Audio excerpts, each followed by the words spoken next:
हाल ही में election campaigning के दौरान दो शख्स जो तेलंगाना के मुसलमानों को गुमराह करने की कोशिश कर रहे हैं, ख़ासकर मैं हमारे महबूब आलम खान साहब के बारे में मैं आपको कहना चाहता हूं कि महबूब आलम खान साहब, आप एक ख़ानदानी नवाब हैं। जब आप अपने आप को ख़ानदानी नवाब कहते हैं तो आपकी लैंग्वेज भी नवाबी ख़ानदान जैसी होना चाहिए। एक हिंदुस्तान के सीनियर चीफ मिनिस्टर, एक सीनियर कायद को पकड़ के आप उनकी लैंग्वेज में झूठा बोलना और कुछ बोलना, ये आपके लिए शोभा नहीं देता। क्योंकि आप अगर किसी पे उंगली उठा रहे हैं तो 3 उंगली आपके तरफ बता रहे हैं। सब में पहले देख लीजिए, उन्होंने कहा कि सीएम साहब ने झूठ कहा। सीएम साहब कभी भी झूठ नहीं बोलते हैं। देखिए, इलेक्शन में अगर कुछ वादे करते हैं, उसमें से मैक्सिमम जो काम होते हैं, अगर एक आध काम अगर नहीं हुआ तो उसके कुछ वजूहात होते हैं।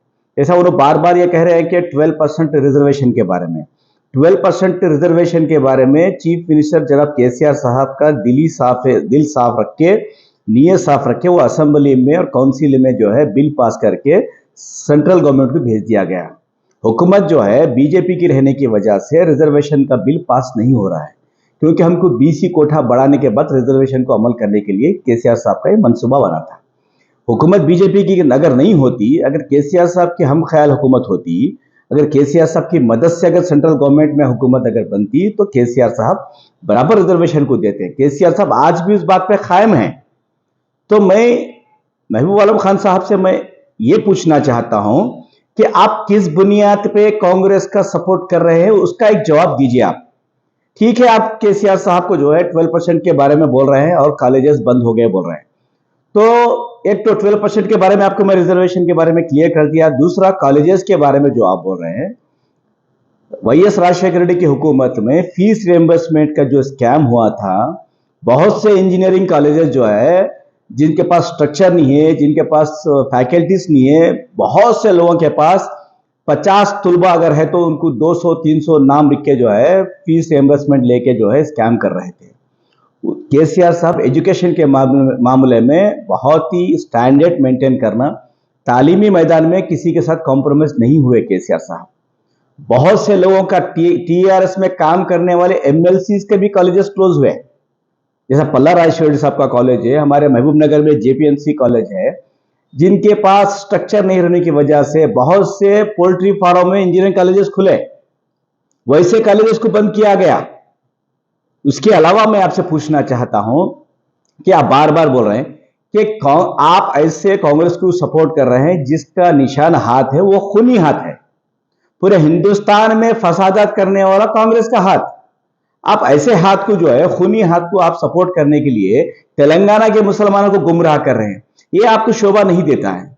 मैं पूछना चाहता हूं आपसे कि आप जब कांग्रेस के दौर में टेररिस्ट एक्ट के तहत कई मुसलमानों को जेलों में भर दिया गया, आप जब कहां थे?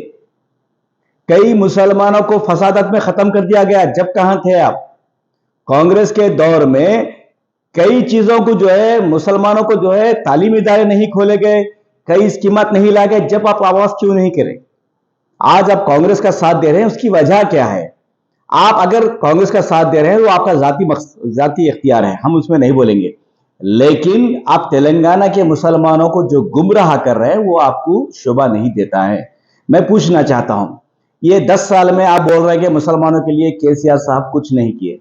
आप सब में पहले नोट कीजिए, मेरे सवाल का जवाब आप दीजिए। आप बड़े हैं, हम आपकी इज्जत करते हैं। हम आज भी कि केसीआर साहब हमको पार्टी में ये सिखाए हैं कि किसी बड़ों के साथ बदतमीजी नहीं करना, लेकिन अखलाकी दायरे में हम आपको जवाब दे रहे हैं। हम चाहे तो हम भी बहुत जवाब दे सकते हैं आपको, लेकिन ये अखलाकी दायरे में है। अगर दोबारा फिर केसीआर साहब के ताल्लुक से अगर आप गलत बोलेंगे तो हम भी हमारी लैंग्वेज को भी गलत करना पड़ेगा। सब में पहले सवाल आपसे है कि तेलंगाना हुकूमत बनने से पहले मुत्तहिदा आंध्र प्रदेश में हमारे मुसलमानों के लिए कितने इदारे थे, आप उसका जवाब दीजिए। दूसरा शादी मुबारक के तहत कांग्रेस के दौर में स्कीम जो थी उसके लिए क्या खर्चा करे, वो जवाब दीजिए। बैरूनी ममालिक में जाके जो तुलबा हमारे पढ़ रहे हैं उसके लिए कांग्रेस के दौर में क्या अखराजात हुए, कितने लोगों को भेजे, वो उसका जवाब दीजिए। और मक्का मस्जिद ब्लास्ट में कितने मुसलमानों को अंदर डाला गया था, कितने मुसलमानों को जेल भर दिए थे, क्या वो सही सच है या नहीं है? इसका जवाब दीजिए। केसीआर साहब हुकूमत बनने के बाद सब में पहले मुसलमानों के घरों में तालीम होना बोल के टेम्बरी जैसे इदारे 204 स्कूल्स खोले। क्या इसको आप मानते हैं या नहीं मानते हैं?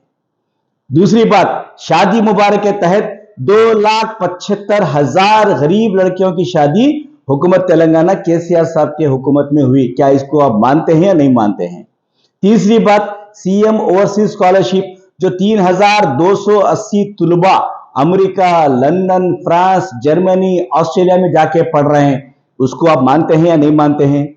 इतने सारे काम जब कांग्रेस ने नहीं किए, केसीआर साहब करे हैं, तो आप केसीआर साहब जो काम कर रहे हैं वो बोलिए, जो नहीं कर रहे हैं वो बोल रहे हैं। आप जो दो चीजें आप बोल रहे हैं उसको आप जो हाईलाइट करके मुसलमानों को गुमराह कर रहे हैं वो गलत है। तो इस चीजों को आप मानते हैं या नहीं मानते हैं? टीआरएस हुकूमत जो है मुत्तहिदा, आप तेलंगाना में देख लीजिए, आप हमने 11,000 करोड़ हमने खर्च किए हैं अखिलियत के ऊपर, चाहे वो एजुकेशन में फील्ड में हो, चाहे वो वेलफेयर स्कीमात में हो। फिर यही काम कांग्रेस वाले क्यों नहीं करे? आपके बाजू में जो रेवंत रेड्डी बैठे हुए हैं पीसीसी अध्यक्ष, उनको पूछिए आप, आपकी उम्र किधर है? आप जो है एक सीनियर कायद, सीनियर पॉलिटिशियन के बारे में ऐसा बोल रहे हैं। जो आपके बाजू में बैठे हुआ है वो एक आरएसएस का आइडियोलॉजी आदमी है, वो खुद कबूला। आप उनको भी आरएसएस के आदमी को बाजू बिठा लेके आप तेलंगाना के मुसलमानों के मुस्तकबिल के बारे में बात कर रहे हैं। बड़ी हंसी आ रही है आपके ऊपर, कि लोग हंस रहे हैं आपके ऊपर। ये उम्र में जो है खान साहब ऐसा क्यों बात कर रहे हैं बोल के लोग हंस रहे हैं आपके ऊपर। ये उम्र में अल्लाह अल्लाह करके आप जो है जो हकीकत है वो बयान कीजिए। मैं आपसे अदबन अपील करता हूं, दोबारा आप हमारे चीफ मिनिस्टर केसीआर साहब के ताल्लुक से आप लहजा सही रखिए। जो हुकूमत के जो काम है उसको बोलिए, जो नहीं हुए उसको बोलिए, हम मानते हैं, लेकिन लैंग्वेज अखलाकी दायरे में रह के बात कीजिए तो ठीक रहेगा। दूसरी बात, इमरान प्रतापगढ़ी जो यूपी से आके जो है तेलंगाना में जो है बहुत बड़े अच्छे